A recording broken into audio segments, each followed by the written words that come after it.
guys, it's me, GioGenius. You can just call me Jen, and I'm back with another video. So with this video, I will be helping you guys, giving you like little tips and tricks on how to finish your late work, because pretty sure we've all been there. I've heard that some people have 100 plus missing assignments, which at first I was one of those people like, oh my gosh, that's excessive. How could you do that? But now I'm like, I gotta be there, I gotta help you. Also, last week was gonna do this video, but finishing late work. How ironic. It wasn't even that much. It was just like literally only 2 assignments, but they took forever because I kept falling asleep. And so this is what I've learned on how to finish late work over the years of me doing late work.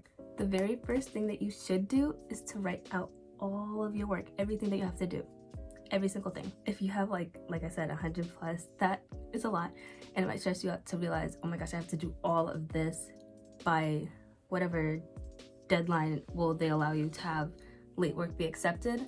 Yeah, that's stressful to think about, but you need to know how much you have to do. And plus, it's a good feeling to like cross it off your checklist once you get down all the way to the bottom, you know, and then you're done with everything. You'll feel so proud of yourself. You're doing great.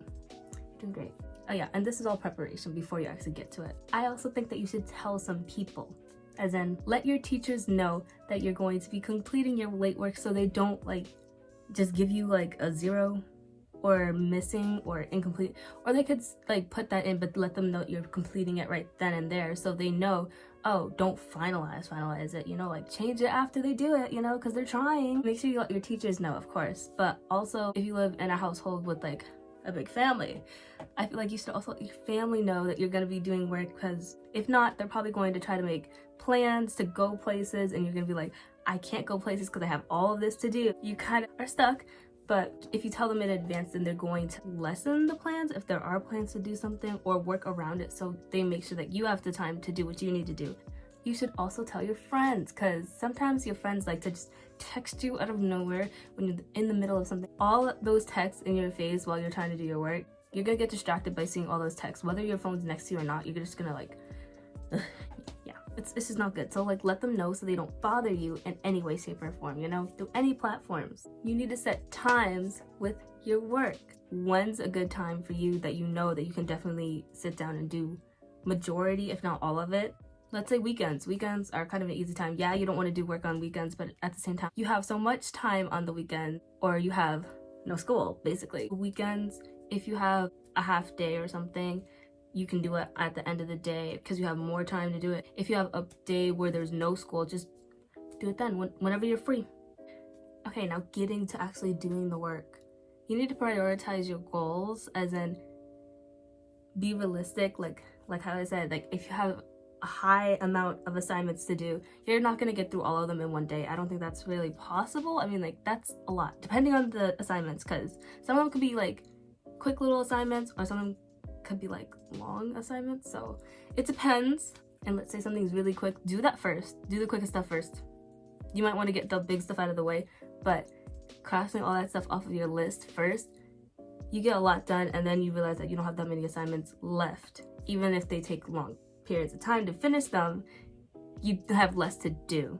And also, if you start with that, you'll probably feel more motivated to just keep going down the line. Speaking of time, all that stuff, figuring out how to do it, please do not wait to start. If you have time, let's say before school, to do it, start. Just do something. Even if you don't finish that one assignment or those assignments, start doing it then so you have less to do later. Depending on how much you have, it might be a little bit stressful, so try to work in intervals. However it works for you. Let's say you work for 25 minutes and then you stop for 5 to 10-ish minutes. Don't push it though.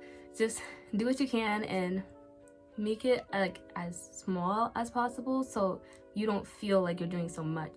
And during it, let's say you get tired halfway through, or you just can't look at your work anymore. Take a break.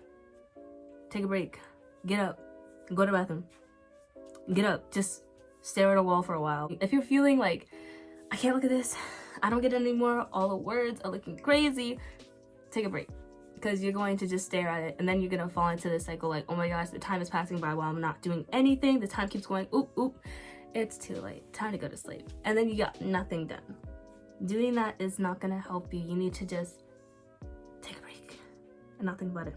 And speaking of breaks, let's say you're almost at the finish and you're getting tired, like your eyes are like literally closing, but you're still doing the work, and then you start making mistakes. I did that writing in Spanish for a class that does not include Spanish at all. I had to go back and fix everything. This is what happens when you're tired. You're gonna make no sense. You're gonna read back everything that you wrote in the morning, and then you're gonna have to edit it. But if you're doing late work, like I said, you kind of just want to finish it and not look back at it, so you're not gonna see those mistakes before you submit it, and then you're gonna get a low grade because you took too long to finish it, and it's not that good. So let's not run into that situation. Oh yeah, and during those breaks, you could also just exercise, because I heard that's good of staying awake, but you know, if I get into an exercise, I'm gonna do my whole workout routine, so it's not working for me. Or you can just like take a power nap. If you're tired and exhausted, you're not gonna focus. It doesn't matter what you do. Just go to sleep for like 30 minutes. Wake up. Or just lay down for 30 minutes if you can't go to sleep within like that amount of time. You know, just like chill. While you're doing your work, you should have, if not a snack, then like a drink. If you're gonna do that, because I know some people will do that to stay awake because that's helpful for them, or just because they're chewing they feel more focused, that's great and all, but be careful with what snacks you choose, because I've seen some people take Takis or like Cheetos or whatever, something like messy, and then it makes me cringe. You know why? The only reason it makes me cringe is because I know I get aggravated when there's whatever on my hands. Like, I don't even know, like, I stopped eating Cheetos. I can't relate to this anymore. But like, let's say you do eat Cheetos. Let me try to relate to people. So you have whatever it is on your hand. It's just messy. It's getting on your nerves. And then if you put it on something, it gets all over your paper. It gets on your keyboard. It's nasty. It's gross. You want to get up and wash your hands, but you don't have time to do that, because if you get up and wash your hands, you're going to think, oh, you're going to look around your house and see other things, and you're going to keep thinking of other things like, oh, I should do that. I should do this. You're going to get distracted. Yeah, and that's not the same as taking a break and looking at a wall.